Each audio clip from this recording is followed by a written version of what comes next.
നമസ്കാരം. പശ്ചിമ ബംഗാളിലും ആസാമിലും തെരഞ്ഞെടുപ്പായപ്പോൾ കേരളത്തിൽ നിന്നും കൂട്ടത്തോടുകൂടി ഇവിടുത്തെ ഇതര സംസ്ഥാന തൊഴിലാളികൾ, അതിഥി തൊഴിലാളികൾ ട്രെയിൻ കയറിയതിനെക്കുറിച്ചൊരു വാർത്ത ഏതാനും ദിവസങ്ങൾക്ക് മുമ്പ് ഞാൻ റിപ്പോർട്ട് ചെയ്തിരുന്നു. ആ വാർത്ത ലക്ഷക്കണക്കിന് മനുഷ്യരാണ് കണ്ടത്. കാരണം കേരളത്തിൻ്റെ പ്രാദേശിക സമ്പദ് വ്യവസ്ഥയെ പിടിച്ചു നിർത്തുന്നത് ബംഗാളികളാണ്. ബംഗാളികളില്ലാത്ത ഒരിടവും കേരളത്തിലില്ല എന്നതാണ് വാസ്തവം. ചെറുകിട ഫാക്ടറികളും നിർമ്മാണ പ്രവർത്തനങ്ങളും എവിടെയാണോ കൂടുതൽ അവിടെ ബംഗാളി തൊഴിലാളികളുടെ വിന്യാസം കൂടുതലാണ്. അല്ലാത്ത ഗ്രാമങ്ങളിൽ പോലും ബംഗാളികളുണ്ട്. ഇടുക്കിയിലെയും വയനാട്ടിലെയും തോട്ടങ്ങളിലും മലയോര പ്രദേശങ്ങളിലെ കൃഷിയിടങ്ങളിലുമൊക്കെ ബംഗാളി തൊഴിൽ സാന്നിധ്യം സജീവമാണ്.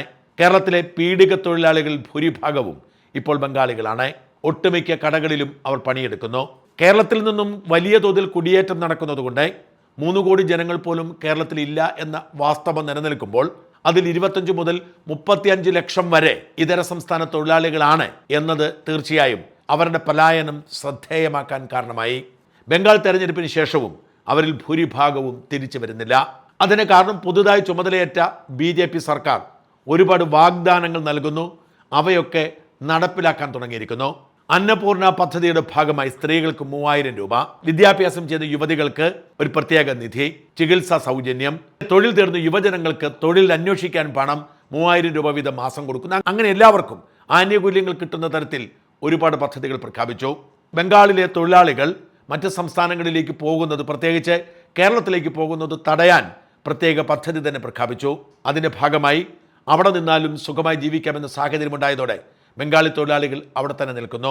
ഇത് കേരളത്തിൽ വലിയ പ്രതിസന്ധിക്ക് കാരണമാകുന്നു എന്നായിരുന്നു ഞങ്ങളുടെ റിപ്പോർട്ട്. പലയിടങ്ങളിലും തൊഴിലാളികളെ കിട്ടാനാവാതെ ഏറ്റെടുത്തിരുന്ന നിർമ്മാണ പ്രവർത്തനങ്ങൾ കോൺട്രാക്ടർമാർക്ക് പൂർത്തിയാക്കാൻ കഴിയുന്നില്ല. ആകപ്പാട് ഇപ്പോൾ പ്രതീക്ഷയുള്ളത് BJP അധികാരത്തിൽ വന്നതോടെ പലരും ബംഗാളിൽ നിന്നും പലായനം ചെയ്യുന്നുണ്ട്. മമതാ ബാനർജിയുടെ ഭരണകാലത്ത് ഗുണ്ടാ സംഘങ്ങളായി വാണിരുന്ന പലരും നാട് വിടുകയാണ്. ഇവരിൽ ഭൂരിഭാഗം പേരും എത്തുന്നത് വടക്കൻ കേരളത്തിലേക്കാണ്. എന്നാൽ ഇതര സംസ്ഥാന തൊഴിലാളികൾ പെരുമ്പാവൂർ മുതൽ തിരുവനന്തപുരം വരെയായിരുന്നു കൂടുതലായി ഉണ്ടായിരുന്നത്. അവിടെ വലിയ ക്ഷാമം അനുഭവപ്പെടുന്നു. ബംഗാളി തൊഴിലാളികൾ ഏറെ ഉണ്ടായിരുന്ന അങ്കമാലിയിൽ നിന്നും ചില ഞെട്ടിക്കുന്ന ദൃശ്യങ്ങൾ പുറത്തേക്ക് വരുന്നു. നേരത്തെയൊക്കെ അങ്കമാലിയിലും പെരുമ്പാവൂരിലുമൊക്കെ 100 കണക്കിന് തൊഴിലാളികൾ നിരന്നു നിൽക്കും. അവരെ ആവശ്യമുള്ളവർ വന്ന് കൂട്ടിക്കൊണ്ടു പോവുകയാണ്. ഒടുവിൽ പലർക്കും തൊഴിലില്ലാതെ അവിടെ തന്നെ നിൽക്കേണ്ടി വരും. തൊഴിലിനേക്കാൾ കൂടുതൽ തൊഴിലാളികൾ ഉണ്ടായിരുന്ന സാഹചര്യമുണ്ടായിരുന്നു. ഇവരുടെ കൂലി 450 മുതൽ 800-850 വരെയായിരുന്നു.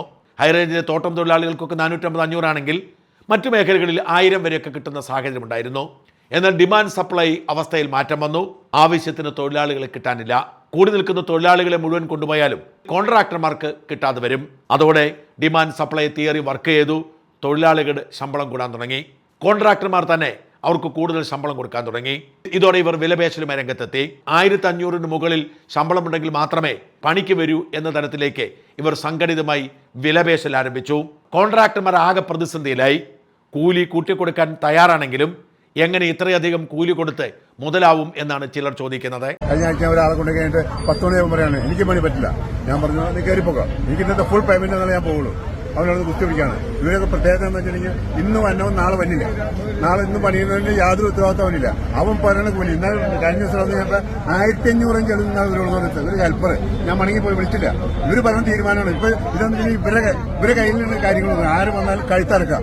മറ്റു ചിലർ ഇവരുടെ വിലപേശലിനെ കുറിച്ചും ഇടയ്ക്ക് പണി നിർത്തി പോകുന്നതിനെ കുറിച്ചും ആശങ്കയോടെ പറയുന്നു. 1500 രൂപ പണി സ്ഥലത്ത് ഇറങ്ങി കഴിയുമ്പോൾ 1750 ഹെൽപ്പർമാര് 1600 രൂപ ഈ കൂലിക്ക് പറഞ്ഞാൽ നമുക്ക് തുടങ്ങിയിട്ടുള്ള സ്കൂളുകൾ, മറ്റുള്ള സ്ഥാപനങ്ങൾ ഇതിന്റെ പണി അങ്ങനെ തീർന്നു കൊടുത്ത് ചെറുകിട കോൺട്രാക്ടർ ഇത്രയും പൈസ കൊടുത്ത് നമ്മളെങ്ങനെ കൂട്ടിക്കൊണ്ടു പോകും?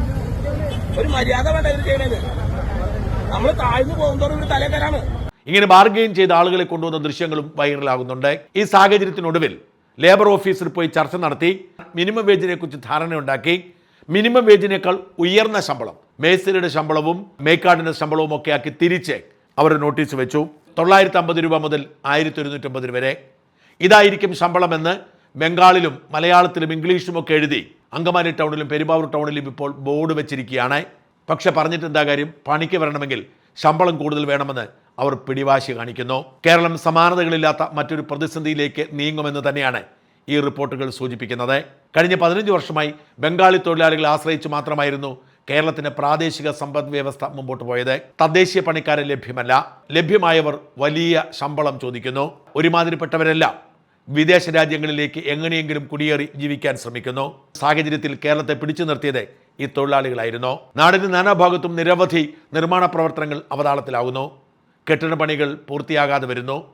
കൃഷിപ്പണി മുടങ്ങുന്നു.